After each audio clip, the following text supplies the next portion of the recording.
Hello everyone, welcome to my channel success Mantra. तो मेरे चैनल पे आप लोगों का स्वागत है। This is my second video और इस वीडियो में मैं बात करूँगा कैसे मैंने IPS PO 2019 की एग्ज़ाम सेल्फ स्टडी के साथ क्लियर की while working with a job.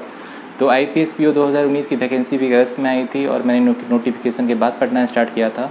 उस समय आई यूज़ टू वर्क टीचिंग करता था मैं इन उत्तराखंड और मैंने 2 साल से कोई एग्ज़ाम नहीं दिया था। तो आप कह सकते हैं कि मेरी पढ़ाई गारी पट्टी से उतर गई थी। फिर भी नोटिफिकेशन आने के बाद मैंने पढ़ाई स्टार्ट की और सबसे पहले मैंने मॉक दिया। मॉक इसलिए दिया कि मैं देखना चाहता था कि मेरी प्रिपरेशन की स्टैंडर्ड कहाँ पे है, कंपटीशन में मेरी स्टैंडिंग कहाँ पे है। तो मैंने मॉक दिया। मॉक में इनिशियली मेरे स्कोर कम आ रहे थे, तो जो भी मेरी वीक सेक्शन थी उस पर मैंने वर्क किया। और पजल अरेंजमेंट मेरी थोड़ी वीक थी क्योंकि उसमें मेरी स्पीड कम थी। तो जब भी मैं मॉक देता था तो क्वेश्चन बन जाते थे, but it use to take time. तो मैंने यूट्यूब पे वीडियो देखा, फ्री वीडियोस जो भी अवेलेबल थे मैंने सर्च किया। उसमें मुझे अंकुश लांबा की 1000 पजल अरेंजमेंट सीरीज को मैं सॉल्व करता था। उस वीडियो को मैं पॉज करके पहले खुद सॉल्व करता था। जब क्वेश्चन नहीं बनते थे तो मैं सर के अप्रोच को देखता था कि कैसे फास्टर वे में आप पजल अरेंजमेंट को सॉल्व कर पाओ। और मैं डिफरेंट टाइप्स के पजल अरेंजमेंट के क्वेश्चन लगाता था क्योंकि आपको पता है कि पजल में भी बहुत सारे के क्वेश्चन होते हैं। There will be north south facing question होंगे, स्ट्रेट लाइन में बैठने वाले होंगे, then there will be triangular arrangement होगा, सर्कुलर अरेंजमेंट होगा, इनसाइड आउटसाइड होगा। तो आप जितने तरह के पजल अरेंजमेंट के क्वेश्चन हो सकते थे मैंने सारे किए। इसके अलावा क्वांट और इंग्लिश मेरी अच्छी है, तो उसमें मुझे मैं कह सकता हूँ कि थोड़ी सी कम एफर्ट लगाई रिलेटिवली रीजनिंग की। लेकिन उसमें भी फिर भी अरिथमेटिक में जो वर्ड प्रॉब्लम थे वो थोड़ा टाइम लेते थे मॉक में सॉल्व होने में। तो मैंने मॉक में ये ट्राई किया कि कैसे वर्ड प्रॉब्लम को मैं फास्टर सॉल्व करूँ। तो मैं जिस भी टॉपिक के थे, profit loss, time work, time speed, distance, boat stream, सारे सेक्शनल जो टॉपिक होते थे उसके मैंने क्वेश्चन को बहुत ज़्यादा सॉल्व किया इंडिविजुअली, ताकि मॉक में वो फास्ट बन पाए। तो प्री एग्ज़ाम अक्टूबर में हुआ था और मैंने जब भी स्टार्ट की थी प्रिपरेशन, एक जो सबसे ज़रूरी बात मैं आपके साथ शेयर करना चाहता हूँ कि मैंने मेंस की प्रिपरेशन भी प्री के साथ ही स्टार्ट कर दी थी। तो ये एक सबसे बड़ी, सबसे इम्पॉर्टेंट जो नोट करने की चीज़ होती है जब भी आप बैंक एग्ज़ाम की प्रिपरेशन करते हो, तो हमेशा ध्यान रखना कि प्री के बाद you will get 20 to 25 days मिलेगी। तो मेंस की प्रिपरेशन आप साथ ही में स्टार्ट करो। इससे ये मदद मिलेगी आपको कि प्री के बाद you will not gate too much pressure ज़्यादा नहीं रहेगा कि मुझे ये मैथ करने हैं, रीजनिंग करने हैं। आप एक पर्टिकुलर आराम से मॉक लगा सकते हो और क्वेश्चन सॉल्व कर सकते हो। तो इसलिए आप मेंस की तैयारी हमेशा स्टार्ट से ही करो, क्योंकि प्री और मेंस की जो सिलेबस होती है वो सेम होती है, बट लेवल में डिफरेंस होता है। प्री में मैं आपको बता देना चाहता हूँ कि कैसे क्वेश्चन पूछे गए थे 2019 में जब मैंने एग्ज़ाम दिया था। उसमें डाटा इंटरप्रिटेशन में रेशियो परसेंटेज के क्वेश्चन पूछे गए थे। उसमें टेबुलर ग्राफ दिया रहता था, लाइन ग्राफ दिया रहता था, कैस्केड में वर्ड वाले क्वेश्चन होते थे। इसके अलावा क्वाड्रेटिक के क्वेश्चन होते थे, नंबर सीरीज उसमें मिसिंग और रॉन्ग नंबर सीरीज होते थे। इसके अलावा उसमें मिसलेनियस क्वेश्चन भी होते थे और अप्रॉक्सीमेशन सिम्प्लिकेशन भी पूछते थे। तो these are the part of arithmetic topic थे। जहाँ तक रीजनिंग की बात है तो reasoning is dominated by puzzle arrangement. 35 question में 20 to 25 क्वेश्चन पजल अरेंजमेंट के होते थे। इसलिए मैंने आपको कहा था कि मैंने उससे वर्क किया टू इम्प्रूव माई स्पीड, क्योंकि रीजनिंग में पजल अरेंजमेंट को आपको अच्छा करना ही होगा। इसके अलावा आप मिसलेनियस टॉपिक पे भी ध्यान दे सकते हो, जिसमें आती है आपकी ब्लड रिलेशन वाली क्वेश्चन होती है, डायरेक्शन डिस्टेंस होती है, और जैसे आपकी जो भी होती है कोडिंग डिकोडिंग वो इजी वाली पूछी जाती है इन प्री। तो आप उस पर भी ध्यान दे सकते हो। जहाँ तक इंग्लिश की बात है तो इंग्लिश में रीडिंग कम्प्रीहेंशन पूछा था, क्लोज टेस्ट पूछा जाता था, डबल फिलर क्वेश्चन पूछे जाते थे। इसके अलावा आपको सेंटेंस कनेक्टर पूछे जाते थे। तो क्वेश्चन प्री में इंग्लिश का इजी ही होता था। अगर आप इंग्लिश मीडियम में हैं तो आपको कोई दिक्कत नहीं होगी, और अगर आप हिंदी मीडियम में हैं तो आप थोड़े से प्रैक्टिस करके इंग्लिश में अच्छा कर पाओगे। तो ये तो प्री की बात हो गई। प्री की मैंने ऐसे प्रिपरेशन करी, और मैंने जैसे आपको बताया कि मैं मेंस की भी साथ ही प्रिपरेशन करता था। तो मैं कोशिश करता था कि हफ्ते 2 हफ्ते में मैं एक मॉक ज़रूर लगाऊं। और जहाँ तक मैं आपको बता देना चाहता हूँ कि मैं कौन से मॉक लगाता था, मैं मोस्टली 2 मॉक पे फोकस रखता था, प्रैक्टिस मॉक और अर्ली बोर्ड। प्रैक्टिस मॉक का जो लेवल होता है एग्जाम इक्विवेलेंट होता है, और अर्ली बोर्ड का level is a notch higher than the real exam. इसके अलावा मुझे जहाँ से भी फ्री मॉक्स मिले, like Gradeup, Testbook, bankers adda, I exam भी, सबको मैंने लगाया। और लेकिन मोस्टली मेरा जो फोकस था वो था प्रैक्टिस मॉक ओलिव बोर्ड पे। तो इसमें इनफ मॉक आ जाते हैं। प्री के लिए 20 मॉक्स होते हैं, एंड आई थिंक मेंस के लिए 10 मॉक्स होते हैं। तो आप जितने मॉक्स लगा पाओ, प्री के लिए आई विल से ज़्यादा आप मॉक लगाओ। तो जहाँ तक मैंने की मेंस की प्रिपरेशन जो मैंने साथ करी, तो उसमें मैंने सिलेबस देखा मेंस का, क्योंकि सेम है प्री के साथ। मेंस में किस तरह के क्वेश्चन पूछे जाते हैं मैं भी आपको बता देता हूँ। उसमें जो डाटा इंटरप्रिटेशन होता है उसमें मोस्टली अरिथमेटिक बेस्ड डीआई पूछी जाती है। तो अगर आपके कॉन्सेप्ट अच्छे हैं अरिथमेटिक टॉपिक के तो आपको कोई दिक्कत नहीं होगी, क्योंकि क्वेश्चन को घुमा फिरा के पूछा जाता है बट कॉन्सेप्ट सेम रहती है। Like I will give you an example, profit loss के जो क्वेश्चन होते हैं उसमें आपको मिसिंग डीआई के रूप में पूछ लेगा।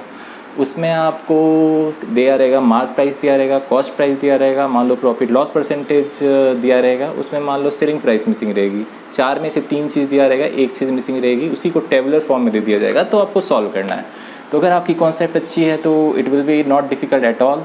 लेकिन यदि आपकी कॉन्सेप्ट अच्छी नहीं है तो you will think this is so complex problem. Complex नहीं होती है, इट इज़ जस्ट डाटा को थोड़ा ऐसा स्ट्रक्चर कर दिया जाता है कि वो देखने में कम्प्लेक्स लगती है।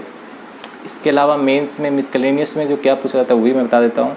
उसमें डाटा सफिशिएंसी वाले पूछ सकते हैं, 3 डाटा सफिशिएंसी सेंटेंस देके पूछ सकते हैं आपको। क्वांटिटी 1 क्वांटिटी 2 होती है। क्वांटिटी 1 क्वांटिटी 2 भी अरिथमेटिक बेस्ड होती है, जिसमें क्वांटिटी 1 में आपको एक लेट से अरिथमेटिक वर्ड प्रॉब्लम दे दिया जाएगा, क्वांटिटी 2 में आपको एक पर्टिकुलर डाटा दे दिया जाएगा। Then you have to compare between quantity 1 and quantity 2। इसके अलावा आपको कुछ नंबर सीरीज़ के भी क्वेश्चन मिल जाएंगे। सो आई विल से जब मैं मेंस देने के लिए गया था बिफोर मेंस, तो मेरी एक स्ट्रेटजी ये थी कि मैं बहुत सारे क्वेश्चन सॉल्व करने से ज़्यादा मैं चूज करके क्वेश्चन सॉल्व करूँगा, क्योंकि टाइम की बहुत अवेलेबिलिटी है मेरे पास। 35 पॉइंट क्वेश्चन को सॉल्व करने के लिए मेरे पास 60 मिनट्स है, 45 रीजनिंग को सॉल्व करने के लिए मेरे पास 60 मिनट्स है। तो टाइम की अवेलेबिलिटी बहुत ज़्यादा है, बट मुझे क्वेश्चन को चूज़ करके करनी है। जो भी मेरा स्ट्रॉन्ग पार्ट है उसको मैं पहले करूँगा, ऐसा मैं सोच के गया था। तो जहाँ तक मैथ की अटैम्प्ट करने की बात है तो मेरे अटैम्प्ट ऑब्वियसली आई थिंक 10-15 के रेंज में ही रहते थी, लेकिन फोकस एक्यूरेसी पे था। मैंने डीआई को सॉल्व किया था, एक परसेंटेज वाला डीआई आ गया था, इसमें जस्ट कैलकुलेशन मोस्टली थी। इसके अलावा मैंने मिसलेनियस में नंबर सीरीज़ भी सॉल्व किया, डाटा सफिशिएंसी क्वांटिटी 1 क्वांटिटी 2 वाले क्वेश्चन सॉल्व किए। तो इस तरह मैंने एक पर्टिकुलर वे में सॉल्व किया, चूज करके मैंने सॉल्व किया। उस टाइम में एक्यूरेसी के साथ सॉल्व करना वाज द मेन ऑब्जेक्टिव। और जहाँ तक रीजनिंग की बात है तो ऑब्वियसली पजल अरेंजमेंट तो मुझे थोड़ी टफ लगती है, और मिसकलेनियस क्वेश्चन पे ज़्यादा फोकस करता हूँ। तो मैंने coding, decoding, machine input output, logical reasoning जिसको आप क्रिटिकल रीजनिंग भी कहते हैं, उस पर मैंने फोकस किया। तो क्रिटिकल रीजनिंग, लॉजिकल रीजनिंग की ये बात है कि आप उसको कम टाइम में सॉल्व कर पाओगे। अगर आपकी इंग्लिश पे कंप्रिहेंशन अच्छी स्किल है तो it will be easier to solve. इसके अलावा जो मिसकलेनियस क्वेश्चन में और भी होते हैं, जैसे लाइक डायरेक्शन डिस्टेंस होते हैं, उसमें न्यू पैटर्न में पूछे जाते हैं, लाइक ब्लड रिलेशन वाले पूछे जाते हैं। इवन कुछ पजल अरेंजमेंट के 1-2 क्वेश्चन भी थोड़े एफर्ट के साथ बन सकते हैं, उसको आपको पिक करना पड़ेगा कि कौन से ईजी है। इसके अलावा जहाँ तक इंग्लिश की बात है तो मेंस में English will be comprehension based रहेगी। आपको पैराग्राफ दिया रहेगा, उससे आपको डिफरेंट क्वेश्चन को इन्फर करना होगा, तो मोस्टली कंप्रिहेंशन बेस्ड होती है। क्लोज टेस्ट जो उसमें पूछे जाते हैं मेंस में, उसमें आपको एक वर्ड के बजाय सेंटेंस को फिल करना होता है, और उसमें जो सेंटेंस में एरर पूछा जाता है उसमें डिफरेंट सेंटेंस दिया रहता है और आपको एक एरर पिक करना होता है। तो आप देख सकते हो कि लेवल इंक्रीज हो जाता है। तो आपको ध्यान देना होगा कि जब भी आप मेंस की मॉक लगाओ तो कीप सीइंग द क्वेश्चन का लेवल क्या है। हायर लेवल क्वेश्चन सॉल्व करोगे तो एग्ज़ाम में जाके आपको थोड़ा अच्छा लगेगा। तो जहाँ तक जीके की बात है, जनरल अवेयरनेस मैंने स्टार्ट से ही थोड़ा थोड़ा करके प्रिपरेशन करना स्टार्ट कर दिया था। अफेयर क्लाउड के मैं डेली क्विजेज़ भी लगाता था और वीकली क्विजेज़ लगाता था। थोड़ा थोड़ा पढ़ के जब नोटिफिकेशन आने के बाद मैंने स्टार्ट कर दिया था, तो प्री एग्ज़ाम के बाद मुझे जीके पे बहुत ज़्यादा फोकस नहीं देना पड़ा, इसलिए मैं अपने डीए क्वांट पे ज़्यादा फोकस दे पाया, रीजनिंग और इंग्लिश पे दे पाया। तो मेरी जो भी IPS PO 2022 की प्रिपरेशन स्टार्ट की हो उनके लिए एक सजेशन है कि आप जनरल अवेयरनेस को स्टार्ट से ही थोड़ा थोड़ा करके पढ़ो, डेली बेसिस पे पढ़ो, और क्विजेज़ ज़रूर लगाओ जहाँ से आपको क्विजेज़ MCQ मिल पाए। ग्रेड अप, बैंकर्स अड्डा, ओलीवोर, प्रैक्टिस मॉक, GK टुडे, जहाँ से मिले। मोस्टली अफेयर्स क्लाउड ही बेस्ट सोर्स है, लेकिन आपको जहाँ से क्विजेज़ MCQ मिले बिल्कुल करो, क्योंकि यदि आप क्विजेज़ MCQ करते हैं तो आपको क्वेश्चन के आंसर याद रहते हैं compare to when you keep reading the sentence. तो उससे अच्छा कि आप बिल्कुल उसके क्विजेज़ और MCQ पे फोकस करो। इसके अलावा अगर आप मंथली बेसिस पे करना चाहते हैं तो मंथली पॉकेट PDF आती है अफेयर्स क्लाउड की, जिसमें ब्रीफली सारी न्यूज, सारी टॉपिक्स कवर होते हैं जीके के, जनरल अवेयरनेस के, तो आप उससे कर सकते हो। तो इसी तरह मैंने जब प्री के साथ मेंस भी करी तो प्री में कट ऑफ थोड़ी ज़्यादा गई थी, क्योंकि सीट वाज अंडर 5000 और कंपटीशन बहुत था। तो 71 अराउंड समथिंग प्री में कट ऑफ गई थी और मेरे 7-8 मार्क्स ऊपर थे। और जब मैं मेंस एग्ज़ाम देने गया था तो मैंने थोड़ा प्लान करके गया था कि मैं थोड़ा सेलेक्ट करके क्वेश्चन बनाऊंगा, क्योंकि मुझे पता था question level will be moderate too difficult level में आने वाली है। तो जब मैं गया तो मैं क्वेश्चन को पिक करके सेलेक्ट करके बना रहा था। तो और हाँ, डिस्क्रिप्टिव के लिए मेरी ये है कि डिस्क्रिप्टिव के लिए मेरी ये सजेशन रहेगी कि आप स्टार्ट से ही कोई न्यूज़पेपर रीडिंग की हैबिट डाल लो, ऑनलाइन या ऑफलाइन। ऑनलाइन भी आजकल बहुत सारी आपको कंटेंट मिल जाएगी, और इसके अलावा आप न्यूज़पेपर कोई लेके उसकी एडिटोरियल पढ़ सकते हो। करेंट टॉपिक से आप हमेशा मतलब उसकी जानकारी रहनी चाहिए आपको, क्योंकि जो डिस्क्रिप्टिव में ऐसे पूछा जाता है वो कोई करेंट टॉपिक पे ही पूछी जाती है।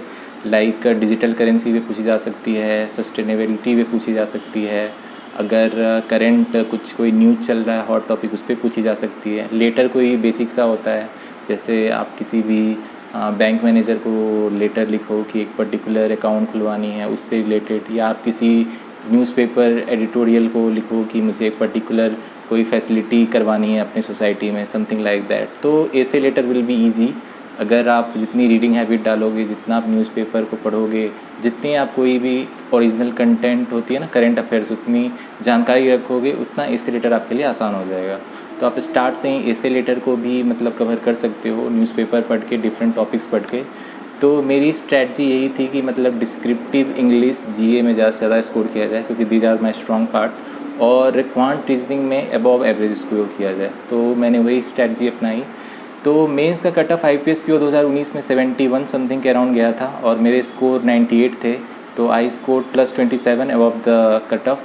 तो जब इंटरव्यू के दौरान मेरा इंटरव्यू अच्छा गया था। इंटरव्यू में जनरली मुझसे अच्छे टफ़ लेवल के क्वेश्चन पूछे गए थे। तो they tried everything to make me nervous, लेकिन मैं नर्वस नहीं हुआ, मैं कॉन्फिडेंस के साथ गया था। उन्होंने मुझसे सिचुएशनल बेस्ड क्वेश्चन पूछे। There was no direct question, कोई भी डायरेक्ट क्वेश्चन नहीं पूछा। सिचुएशनल बेस्ड क्वेश्चन पूछा, like if two bank have different interest rate, then आप कौन से बैंक के लोन को प्रेफर करोगे, समथिंग लाइक दिस। और अगर आप as a selected as a PO, then how will be you, मतलब आप कैसे बैंक संभालोगे, how will you work as a bank manager, something like this. तो उन्होंने मुझसे सिचुएशनल बेस्ड क्वेश्चन पूछा, मैंने बहुत कॉन्फिडेंस के साथ आंसर किया। वो कभी मुझे लगा कभी सहमत थे, कभी नहीं भी सहमत थे। उन्होंने क्रॉस क्वेश्चन किया, मैंने क्रॉस क्वेश्चन को भी कॉन्फिडेंटली आंसर किया। तो ओवरऑल मेरा इंटरव्यू अच्छा गया था, और इंटरव्यू में मेरा फाइनल स्कोर 73 आउट ऑफ 100 था। तो I can say it is good score, क्योंकि वहाँ पे थोड़ी चैलेंजिंग होती है इंटरव्यू, मतलब चैलेंजिंग था interview. So I think it was good score. So overall cut off गया था IPS PO 2019 में 44.44 and I scored 49 point something. So I cleared the final cut off by more than 5 marks. और मुझे अपना second preference Bank of India मिल गया था। First preference मैंने बैंक ऑफ बड़ौदा दिया था, जिसने वैकेंसी नहीं दी थी, और जो अभी भी वैकेंसी नहीं दे रही है। So my second choice was Bank of India, तो बैंक ऑफ इंडिया मुझे मिल गया था। So this was my preparation journey. मैंने ऐसे IPS PO 2019 को क्लियर किया with self studies while working in a job, और नोटिफिकेशन के बाद मैंने स्टार्ट किया। तो 4-5 मंथ से मैंने ये एग्ज़ाम क्लियर किया। जो मैं एग्ज़ाम क्लियर कर सकता हूँ तो आप भी क्लियर कर सकते हो। तो मेरी ये प्रिपरेशन स्ट्रेटजी होपफुली आपको जोश से भर दे। आने वाले टाइम में आप पूरे दम लगा के IPS PO 2022 के लिए अपना 100% दो। इसी शुभकामनाओं के साथ इस वीडियो में इतना ही। अगर आप चैनल पर नए हो तो सब्सक्राइब करो, लाइक करो और शेयर करो अपने फ्रेंड के साथ, क्योंकि मैं चाहता हूँ दिस वीडियो ज़्यादा से ज़्यादा लोगों तक पहुँचे और ज़्यादा से ज़्यादा लोगों की हेल्प हो पाए। तो share this video, like this video and subscribe for more videos. आने वाले टाइम में मैं और सारी वीडियोस लाऊंगा IPS PO को लेके, RRB PO को लेके, SBI PO आने वाली है उसको लेके, and other banking and insurance examination. So हंसते रहिए, पढ़ते रहिए और आगे बढ़ते रहिए। मिलते हैं अगले वीडियो में। जय हिंद।